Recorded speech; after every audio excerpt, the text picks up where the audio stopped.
What's up everybody and welcome to the top 5 map mods. Yeah, that intro has become less and less relevant. That being said, today I'm showing you the 5 map mods in the Nvidia modding contest. If you don't know, these mod authors have a chance at winning $10,000.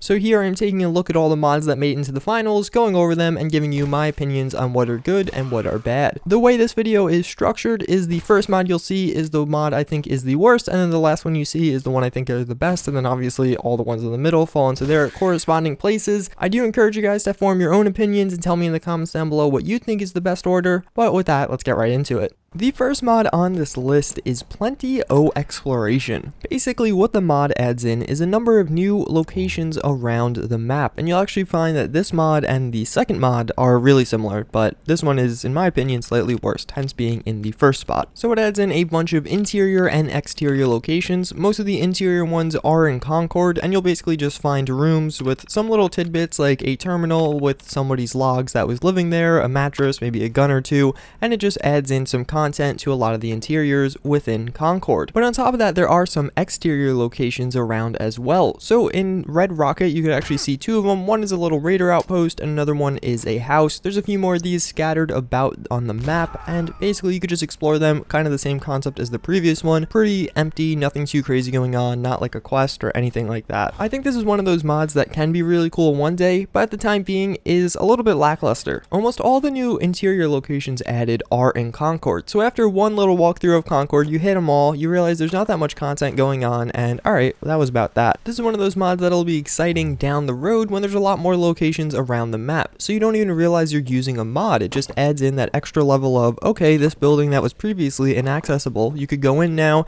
have a little backstory, maybe find a gun or two, and continue your playthrough. This is one of those mods meant to enhance the vanilla game, and right now it does so, but in such a minor way that you realize it's a mod and not actually the vanilla game. On top of that, the exterior locations are ridiculously close to Red Rocket, at least the two I really investigated. The little raider settlement right there is cool, but it's so close to Red Rocket that a settler walking around will trigger it and the alarms will get set off and all that. Even being pushed back slightly closer to the other settlement on the other side through those trees by the water tower would be a huge improvement, just so you don't accidentally walk into some raiders and have your settlers get into combat that way. I feel like the Red Rocket area in general kind of has a lot going on, and there's a little bit better places to put these that are more desolate and don't have Sanctuary, Red Rocket, Concord, etc. right there. You'll find that this mod is actually really similar to the first one. Crowded Commonwealth adds a bunch of new lore-friendly locations to the map, basically trying to fill in some of the gaps, just like the previous mod, Plenty O Exploration. The Crowded Commonwealth mod definitely adds in less content, but I just think it does the same concept in a better way. Basically, the way these locations work are, when you walk up to them, you'll realize what the story was. The way the objects are positioned tell the story without needing notes or books or computers or weapons or anything like that. Most of the locations didn't have anything for me to pick up, or just like a hat or something very minor. For example, one of the locations was a makeshift school. The way you knew that was by there being a broken robot, a bunch of desks, a few pencils, and stuff like that. It just gave a nice little feel to the game, but again, none of these are game-changing mods. They just add a little bit to your playthrough. That's pretty much the entirety of this mod. Again, I just kind of liked the way this one worked a little bit better. All the locations were more appropriately placed and kind of out of the way.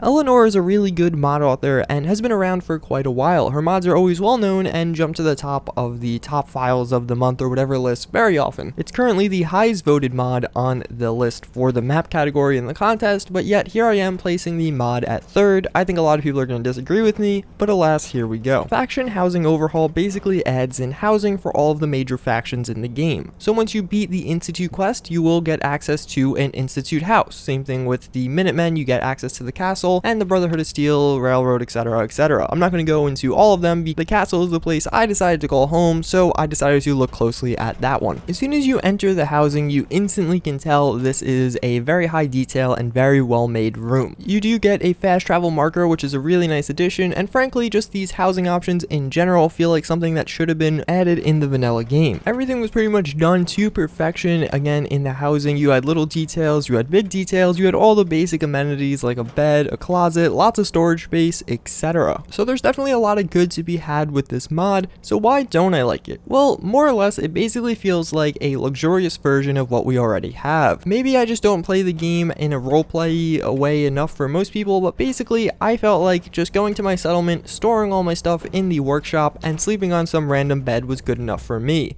fast traveling to this other room didn't really feel necessary. It felt almost a little unnecessary and an extra added step that wasn't that nice. I liked being in my settlement, the settlement that I spent hard hours and a lot of time working on to build. Although the rooms looked really nice, that kind of got old after a little while. It was cool to look at the first few times I went there, but after that I found myself just enjoying my time in my settlement with my settlers, doing whatever I had to, whether it be swapping out gear or some other stuff, and then I'd go back on my adventures, going to journey somewhere else or build up my settlement more. For at least the way I play this game, the housing overhaul didn't really have a place. I found myself quickly abandoning the room and moving all of my supplies back into the normal settlement storage options. I don't have any direct complaints with this mod. I think everything about it works and functions perfectly. Everything looks really nice. It's very creative. It just is unnecessary. I didn't find an actual use for this that wasn't more fleshed out in the settlement system. Those are my 2 cents. I'm sure a lot of you guys are going to let me know yours in the comments, and I do encourage you to, but let's get on to the other 2 mods we have.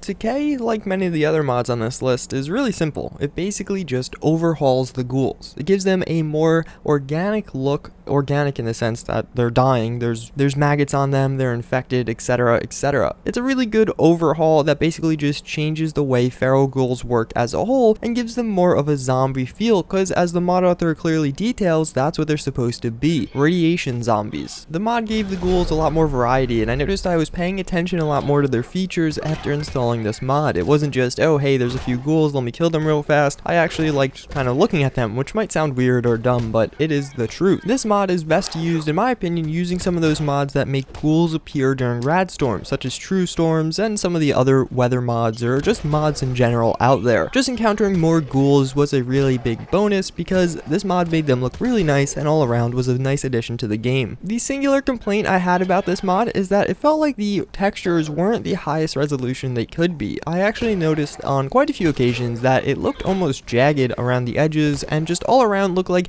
that could be improved. Again, this mod still works really well, and frankly I didn't have time to sit and look at the textures. I only could briefly look at them or look at them in VATs, but I do think that could be an area for improvement. So in the final and of course in the top spot is Vivid Weathers. I think this is one of the best weather mods out there. Right now I might actually think True Storms is better, but we are waiting on a Vivid Weathers update for me to change my mind. Basically what this mod does is overhaul the weather system in Fallout 4. It adds in 75 new weathers and basically it just changes and all around just makes the system much more dynamic. There are 110 new cloud textures, 17 new thunder sounds, and just a lot of stuff going on with this mod all regarding the weather. I don't think you should get into the nitty gritty because I think this is one of those mods that it's more important to experience. There are a lot of different weathers, so you're not going to get to experience all of them right away, but as you play the game, hopefully with this mod installed, you'll get to see them. So why do I think this is the best mod on this list? Well, I think what this mod does is make weather a more important factor in Fallout 4. There are different modifiers, so if it's foggy out or raining out, you'll be much harder to detect. They have different rad storms and thunderstorms that can deal damage to you. All around, it just makes weather almost feel like it has a seat at the table. You basically play the game around weather now or with it as a realistic factor. That aside, it also just enhances the game. Actually running and playing through thunderstorms was a really cool experience. Thick fogs made me very scared, and especially while exploring at nighttime. This coupled with something like the Darker Nights mod is a really good experience and all around is a ton of fun. Put simply, this is a mod that's going to keep on giving. After you install it, I think it makes Fallout 4 a better game. The weather is such a huge factor, and it actually becomes a huge factor as a result of this mod. And that's exactly why I think it's the best mod on this list, and frankly, I think it's one of the best mods out there. That's pretty much it for this video, guys, though. I hope you did enjoy. This obviously wraps up my coverage of the Nvidia contest. I'll probably make a video about my opinions on the winners, and maybe just kind of a top 5 in general out of all the mods in the contest, although I think that would be kind of obvious. But in general, I hope you guys enjoyed. I thank you for watching. I really am happy Nvidia did this, although there's a lot of controversy.